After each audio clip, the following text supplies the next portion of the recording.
बिहार में हूं शुभे मिश्रा आपके साथ। और देश भर की 88 लोकसभा सीटों में दूसरे फेज का मतदान संपन्न हो गया और 5 लोकसभा सीटों पर बिहार के मतदाताओं ने अपने मताधिकार का प्रयोग किया है। और दूसरे चरण में कहां पर कितने प्रतिशत लोगों ने अपने मताधिकार का प्रयोग किया, इसकी पूरी जानकारी हम आपको बताएंगे। और पहली जानकारी ये ले लीजिए कि दूसरे चरण में 58.58% मतदान हुए। पूर्णिया में 59.94% लोगों ने वोटिंग की। वहीं भागलपुर की बात कर लें तो 51% लोगों ने वोटिंग की है। कटिहार में 64.6% लोगों ने अपने मताधिकार का प्रयोग किया। वहीं बांका में 54% लोगों ने वोटिंग की। किशनगंज में 64% लोगों ने वोटिंग की है।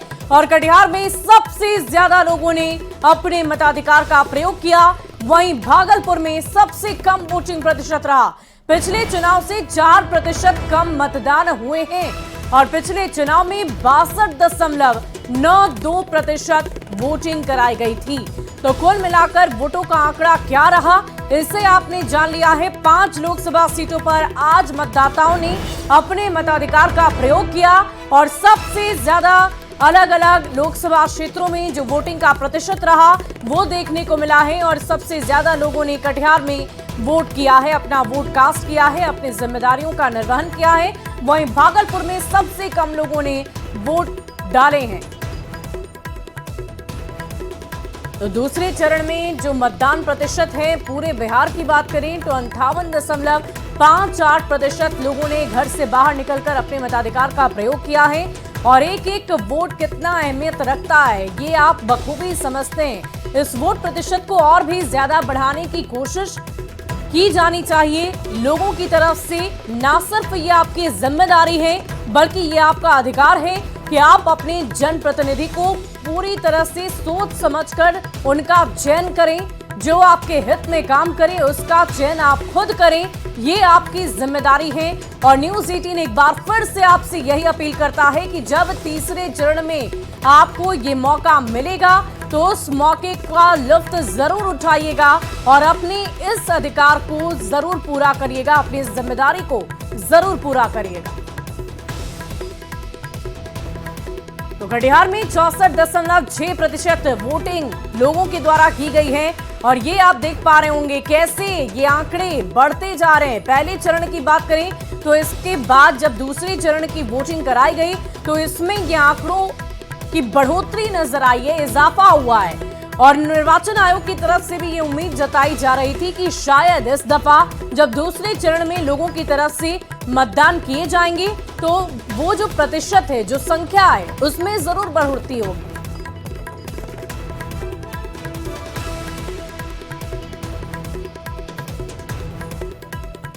तो क्या क्या प्रतिशत है एक बार फिर से हम आपको पूरी जानकारी देंगे। 5 कुल मिलाकर लोकसभा क्षेत्रों में आज बिहार के मतदाताओं ने अपने मताधिकार का प्रयोग किया है। और वहां पर क्या क्या वोट प्रतिशत रहे वो इस बड़े से स्क्रीन पर हम आपको दिखाएंगे। शाम 6 बजे तक मतदान का समय था और पूरे बिहार में 58.58% मतदान हुआ। ये 2024 का आंकड़ा है और 2019 का क्या आंकड़ा है वो आप देख रहे हैं। यानी कि आज से ठीक 5 साल पहले जब चुनाव हुए थे तो 57.33% लोगों ने अपने मताधिकार का प्रयोग किया। और इस बार खुशी की बात यह है कि बिहार के लोगों में और भी जागरूकता आई और कुछ और लोगों ने इस बार अपने मताधिकार का प्रयोग किया है। 2024 में यह आंकड़ा थोड़ा बढ़ गया। किशनगंज का क्या आंकड़ा है वो हम आपको दिखाते हैं। 64% लोगों ने यहां पर अपने मताधिकार का प्रयोग किया है। लेकिन 2019 का आंकड़ा भी आपके सामने है।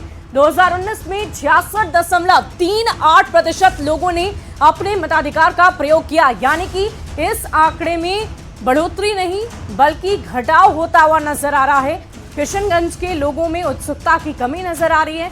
और ये देखिए अब अगली तस्वीर हम आपको कटिहार के दिखाते हैं। अगले आंकड़े पर आप जरा गौर फरमाइएगा। यहाँ भी 2019 का जो आंकड़ा है वो 67.6% है और 2024 में 64.6%, यानी कि 3% से भी ज्यादा का अंतर यहाँ पर नजर आ रहा है। इसीलिए बार बार हम आपसे अपील करते हैं कि आप अपने मताधिकार का प्रयोग जरूर करें, क्योंकि वोट प्रतिशत में अगर कमी आ रही है तो जाहिर सी बात है ये इसी बात को दर्शाता है कि लोगों में जागरूकता की थोड़ी कमी हो गई है। 2019 में देखिए बहुत डिफरेंस है, बहुत अंतर है। 2019 में 65.37% लोगों ने अपने मताधिकार का प्रयोग किया, वहीं 2024 में यह आंकड़ा घट गया, 59.94% लोगों ने अपने मताधिकार का प्रयोग किया। और चलिए अब आपको भागलपुर सिल्क सिटी के आंकड़े भी दिखाते हैं। 2024 में 51% और 2019 में 57.16% है, यानी कि यहाँ पर लोगों ने सबसे कम अपने मताधिकार का प्रयोग किया है। तो अलग अलग जो तस्वीरें हैं, जो आंकड़े हैं वो आपने देखे। और बांका, यहाँ इस लोकसभा क्षेत्र की भी हम बात कर लेंगे। 2019 में 58.6% और 2024 में 4% का अंतर हो गया। मात्र 54% लोगों ने अपने मताधिकार का प्रयोग किया है। तो ये आंकड़े यही दर्शा रहे हैं कि लोगों में थोड़ी जागरूकता की कमी आई है। हालांकि मौसम की बेरुखी को भी एक बहुत बड़ा कारण बताया जा रहा है।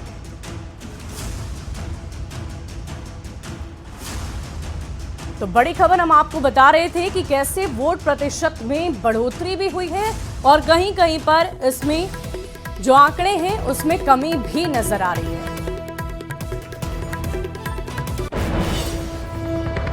5 संसदीय क्षेत्र किशनगंज, कटिहार, पूर्णिया, भागलपुर, बांका, जिसमें कुल मतदान केंद्रों की संख्या था 9,322। 6 बजे तक जो अनुमानित है उस वोटिंग परसेंटेज है 58.58।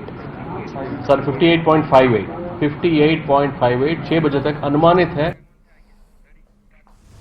और प्रधानमंत्री नरेंद्र मोदी ने एक बार फिर कांग्रेस और इंडिया अलायंस पर ओबीसी का हक छीनने की साजिश का आरोप लगा दिया है। पीएम ने बिहार के अररिया में जनसभा को संबोधित करते हुए कहा कि कांग्रेस बैंक डोर से ओबीसी का हक अपने वोट बैंक को देना चाहती है। पीएम मोदी ने कांग्रेस के कर्नाटक मॉडल का जिक्र करते हुए कहा है कि कांग्रेस ने मुसलमानों को ओबीसी में शामिल कर ओबीसी के आरक्षण में सेंधमारी कर ली है और अब कांग्रेस पूरे देश में ये मॉडल लागू करना चाहती है। लेकिन जब तक मोदी है तब तक ये संभव नहीं है।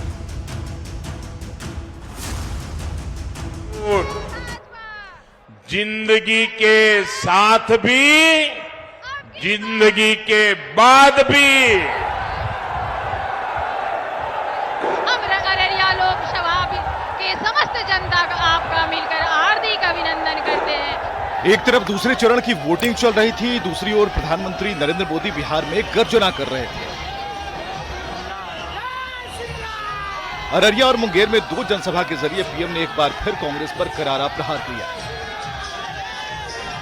इंडी गठबंधन वालों का मकसद है देश के लोगों से छीनना, उन्हें तरसा कर रखना और खुद की तिजोरी भरना।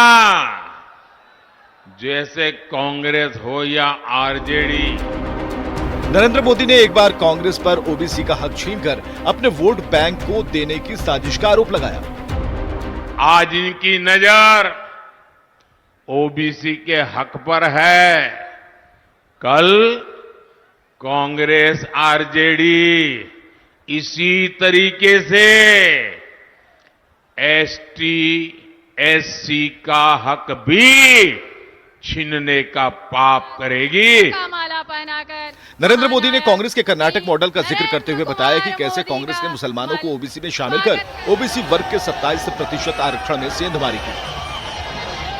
ओबीसी समाज की आंख में धूल झोंक करके पर्दे के पीछे उन्होंने खेल खिलाए। उन्होंने क्या किया, रातों रात कर्नाटका में जितने भी मुसलमान समाज के लोग थे, कितने ही अमीर क्यों न हो, कितने ही पढ़े लिखे क्यों न हो, भले कोर्ट में जज बनकर के बैठे हो, कोई भी हो, रातों रात उन्होंने एक कागज पे थप्पा मार करके उनको ओबीसी बना दिया। नरेंद्र मोदी ने बिहार की धरती से पूर्व प्रधानमंत्री मनमोहन सिंह के उस बयान का जिक्र किया जिसमें मनमोहन सिंह ने कहा था कि देश के संसाधन का पहला हक मुसलमानों का है। पीएम ने कहा कि लेकिन आज कांग्रेस वाले झूठ बोलते हैं कि मनमोहन सिंह ने ऐसा कुछ कहा ही नहीं।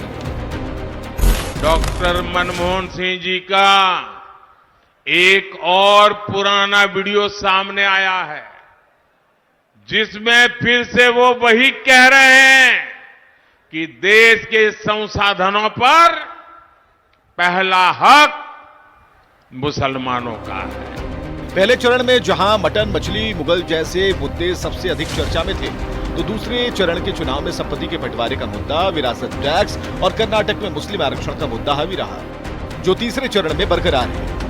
पिछले 4 से 5 दिनों में प्रधानमंत्री मोदी ने चुनावी पिच पूरी तरह बदल दी है। सवाल है कि क्या प्रधानमंत्री ने पूरी चुनाव लड़ाई को ही बदल दिया है, जिसमें कांग्रेस उलझ कर रह गई है। मुस्लिम लीग की सोच का ही प्रतिबिंब है। न्यूज 18 के लिए अररिया से संतोष और मुंगेर से अरुण शर्मा की रिपोर्ट।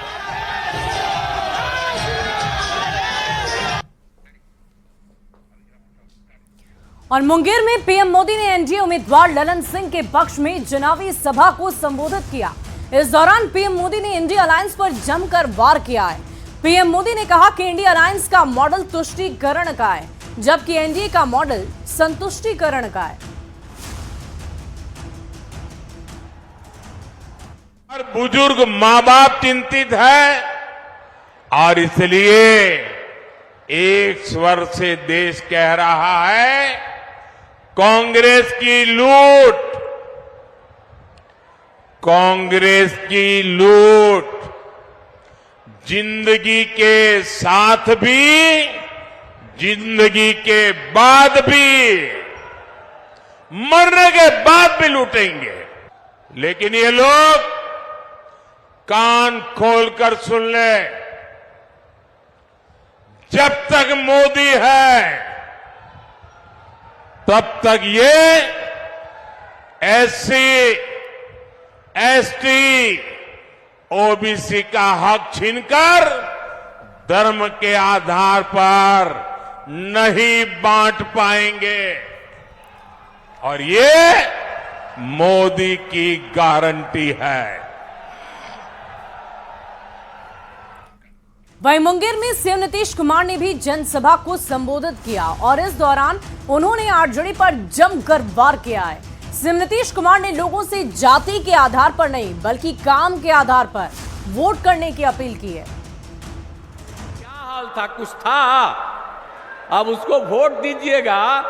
कमवा हम लोग किए हैं, अब वोट लेगा वो कोई काम करता है? सब कमाई के चक्कर में है और कितना ज्यादा काम हुआ तो सब दिन हम लोग करते हैं। बीच में तो खैर 2 बार उसको थोड़ा मौका दिया, गड़बड़ किया, हम लोग हटा दिए और हम लोग जो साथ रहे हैं वो सब दिन के लिए हम लोग साथ रहेंगे। अब कहीं कुछ नहीं होगा। अब जो ललन बाबू जो यहां से मैं अब किसको कैंडिडेट बना दिया, क्या मतलब है? सारा काम हम लोग किए हैं और जात के आधार पर कुछ वोट के चक्कर में है। आप जान लीजिए, जात के आधार पर एक वोट नहीं देना चाहिए, काम के आधार पर वोट देना चाहिए। वहीं चुनाव के बीच ईवीएम को लेकर सुप्रीम कोर्ट ने एक बेहद ऐतिहासिक फैसला सुना दिया है। सुप्रीम कोर्ट ने ईवीएम से जुड़ी सभी याचिकाओं को खारिज कर दिया। सुप्रीम कोर्ट ने यह साफ कर दिया है कि देश में चुनाव इलेक्ट्रॉनिक वोटिंग मशीन से ही होंगे, बैलेट पेपर से नहीं। और इसके अलावा ईवीएम से वीवीपैट स्लिप की 100% क्रॉस चेकिंग भी नहीं होगी। सुप्रीम कोर्ट के फैसले को प्रधानमंत्री नरेंद्र मोदी ने इंडिया अलायंस के नेताओं के मुंह पर तमाचा बताया है। बैलेट पेपर वाला पुराना दौर वापस लौट करके नहीं आएगा। लोकतंत्र, लोकतंत्र, लोकतंत्र। देश में ईवीएम से ही चुनाव होंगे, बैलेट पेपर वाला युग नहीं लौटेगा। ये बात शुक्रवार को सुप्रीम कोर्ट ने साफ कर दी। सुप्रीम कोर्ट ने बैलेट पेपर से चुनाव करवाने और वीवीपैट के साथ 100% मिलान करने की मांग वाली सभी याचिकाओं को खारिज कर दिया है। हालांकि सुप्रीम कोर्ट ने 2 निर्देश भी दिए हैं। पहला, ईवीएम 45 दिनों तक सुरक्षित रहेगी और दूसरा ये कि अगर नतीजों के बाद 7 दिनों के भीतर शिकायत की जाती है तो जांच कराई जाएगी। सुप्रीम कोर्ट से इस फैसले से चुनाव आयोग को तो राहत मिली ही, प्रधानमंत्री नरेंद्र मोदी को इंडिया अलायंस पर हमला बोलने का बड़ा मौका मिल गया है। आज सुप्रीम कोर्ट ने अभी 1-2 घंटे पहले ही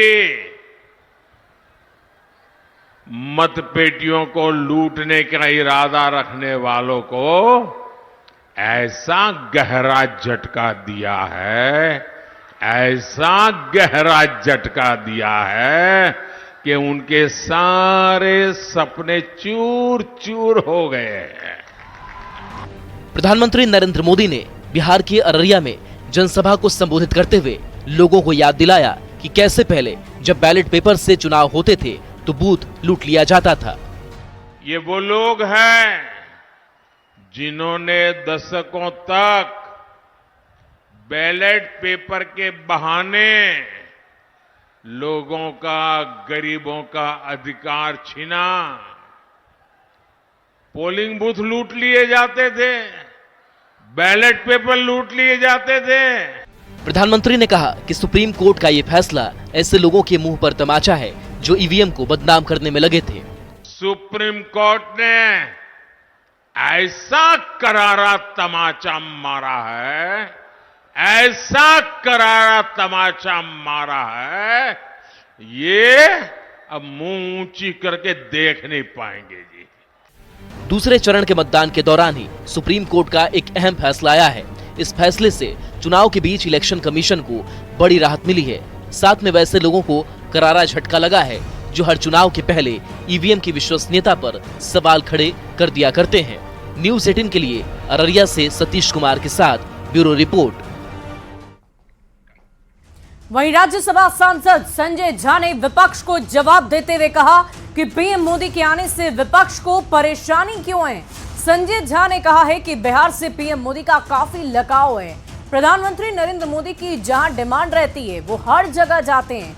पीएम मोदी के एनर्जी लेवल के सभी लोग कायल हो गए। प्रधानमंत्री पूरे देश में घूम रहे हैं और चुनाव बिहार में भी हो रहा है। बिहार से भी लगाव है उनका। बिहार में अभी बहुत सारा काम की आगे काम करना है, इसलिए यहाँ पे आ रहे हैं और हर एक फेज का वो मीटिंग कर रहे हैं तो पहले से तय है। और विपक्ष को इतनी परेशानी क्यों है प्रधानमंत्री का आने से?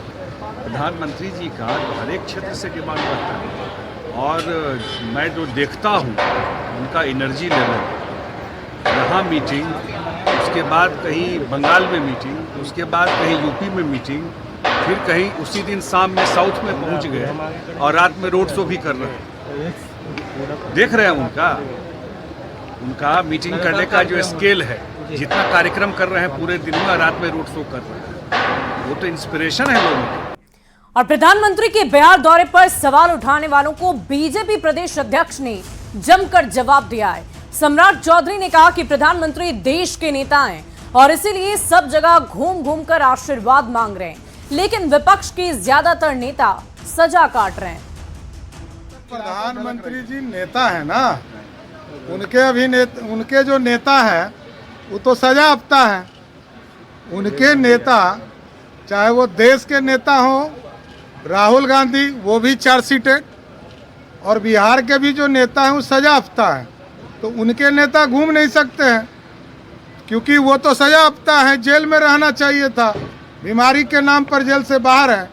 लेकिन हमारे नेता फकीर हैं, गरीब के बेटा हैं और आज भी फकीर ही हैं, लेकिन देश के प्रधानमंत्री जनता ने बनाया है तो जनता के बीच में आशीर्वाद मांग रहे हैं।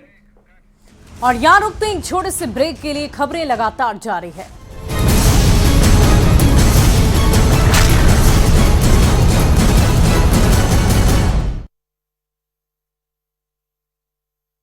जा रही है कि 2019 की तुलना में जो 2024 का वोटिंग प्रतिशत होगा दूसरे चरण के तहत वो ज्यादा होगा, क्योंकि जो 3 बजे का वोटिंग प्रतिशत अब तक सामने आया है 44.24%, उससे संभावना जताई जा रही है कि 19 के मुकाबले इन 5 सीटों पर वाकई विनीता, हम भी यही उम्मीद करते हैं अपने मतदाताओं से, अपने दर्शकों से कि वो घरों से बाहर जरूर निकलेंगे, अपने अधिकार का निर्वहन जरूर करेंगे, अपने मताधिकार का प्रयोग जरूर करेंगे।